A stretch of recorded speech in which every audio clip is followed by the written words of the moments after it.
Starting your exam revision as early as possible is extremely important. However, even if you've prepared weeks in advance, months in advance, these final few days before the exams can usually make or break it. So in this video, we're going to talk about the things that can set you up for success and the things that you want to be avoiding during this, quite special time to make sure you can come out on top. Hey guys, Arch here, a second year medical student, and on this channel, we focus on learning how to learn so we can spend our time more intentionally on the things and people that matter the most to us. You guys seem to love the how to prepare exams video, so I thought it'd be appropriate to make this more specific video around the immediate time before your exam, and so that you can maximize all the marks so that you can get your highest results. So we're going to firstly talk about a few nights out of the exam, the day before, the day of, and then what to do if you haven't prepared enough. A few days out, you should probably be heading more into a lighter study phase now. If you prepared everything correctly, you would have done all of your simulation practice. You've done all of your practice exams and made that as similar as it can be to the actual final exams. This means, waking up at the same time every day, having similar foods, doing exercise if you're gonna do that on the same day as well, exactly planning out your perfect exam day. This can put you in a really good position because you're just gonna reduce a lot of that stress and test anxiety so that when you walk into the exam room, you know exactly what you're gonna do. It's just like practice before. There's no extra factors that you have to be considering. You just gotta do it. Because to do well in an exam, one of the things is just really knowing your content, but if you're not able to apply that on the day, it really does mean nothing. So when it came to sitting the UCAT, I had to simulate as much as possible as well. I was always doing my mock exams exactly at the same time. I think it was like 1 p.m. I'd wake up at the same time, do the similar sort of things as well, and then just, do it, use a bad computer. I felt uncomfy in doing it. I gave myself like waiting time, reading time before, just sitting down, waiting for, the time to strike like 1 p.m. and then just go. So what we're actually doing by doing our exam at the same time every day is that we are adjusting our energy map, making sure that our brain is getting used to doing the exam at this time so our energy levels can spike and we can be ready for it on the day. Essentially, you're conditioning yourself here. You may want to even use the same materials, the same exam pack, water bottle, maybe you're wearing a watch, something like that. Whatever you need to make it as similar as possible. Some people take it a step further and actually wear the same clothes. That's something you consider as well. By doing all of these things, we remove that element for surprise so we can focus all of our attention on the exam itself and not all this extraneous factors that are stressing us out around it. As well as doing your exams, you need to take the time appropriate to going through it and analyzing the mistakes, because that's the reason that you did the exams in the first place. I know someone who did like 5 practice papers just successively after each other, and then he went back and checked across all 5 of them, realizing that the same mistakes he made in the first exam also appeared in the second and the third. So this student would have immensely benefited from just like taking the time to look through his paper first before going to the next one instead of just spamming them. Now, it's not just good enough to understand why you got that mistake in that test. You may need to look back conceptually at the content as well to get that better understanding. So if there's a similar question or slightly different, you'll still be prepared for that. My rule of thumb is that if your exam takes 2 hours, you want to allocate 2 hours to analyze it as well. And if you think about that, well, then you start to see that you don't actually have that much time to fit a lot of practice exams in. This should also be the time that you take a look back at the mistakes that you were making in your previous tests. So some people I know have Notion databases where they are logging each of their mistakes, what was the mistake, why they made that mistake, and how they're going to fix it in the future, and actually seeing if this is a recurring mistake that happened maybe in July, but is now happening in November. This is pretty key to see if you're actually doing enough to fix those mistakes in the first place so that it's just not wasted time. While doing this, you want to make sure that you are still using the principles that are important for any type of revision, which is making sure that you have spaced repetitions of the content, active recall, and a lot of the other things that I talk about on this channel. For example, interleaving, which just means looking at this piece of information and trying to use it in many different ways, which is actually a definition that a lot of people aren't aware that actually means interleaving as well.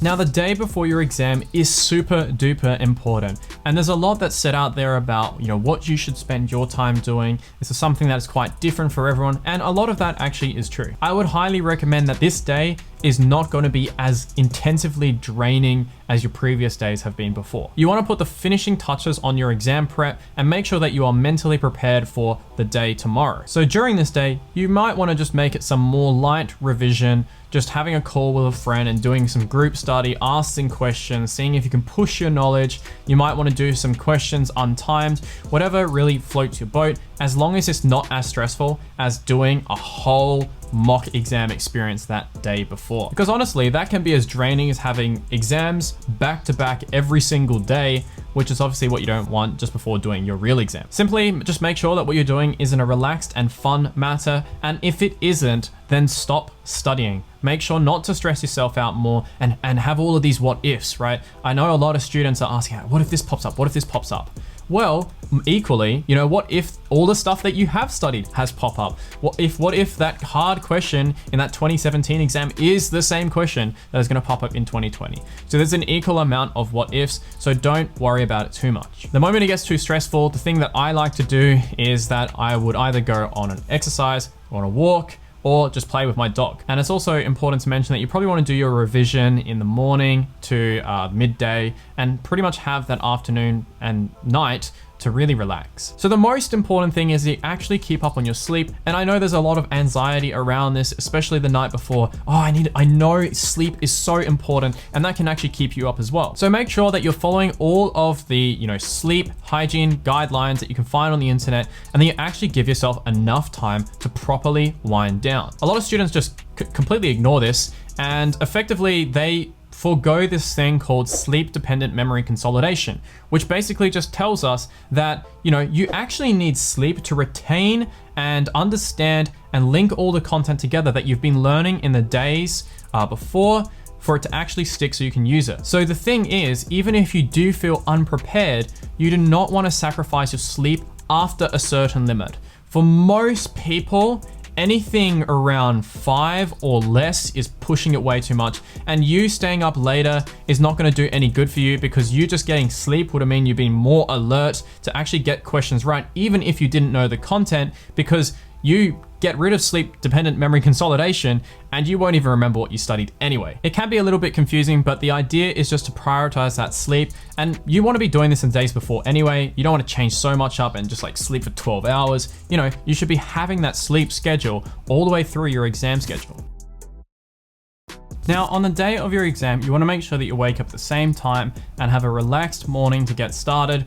And depending on whether your exam is in the morning, midday, or the afternoon, you just want to make sure that you're trying to get rid of a lot of the distractions up until the exam. Who knows, if you check your emails, you check your messages, or check the news, there's going to be something that just puts you off. And you don't want to expose yourself to that. You don't want to make it harder for yourself and need to have the willpower to say no to these notifications and things like that. Just turn off your notifications in general. Don't check social media, those sort of things. You also want to be prioritizing time to clear your mind, get that focus ready, and just get in the zone, having all this knowledge floating around your head so that when you walk into the exam, you're already thinking about your maths. So if we actually take a look into the research around these, high stake environments, we can take a look at what athletes do. So you often notice that, players like Nadal, Sharapova, when they are preparing to take a tennis serve that is important for their championship game, whatever it is, they have certain ritualizations and routines that they follow. One of the things that Nadal does is he always does this just before taking his serve.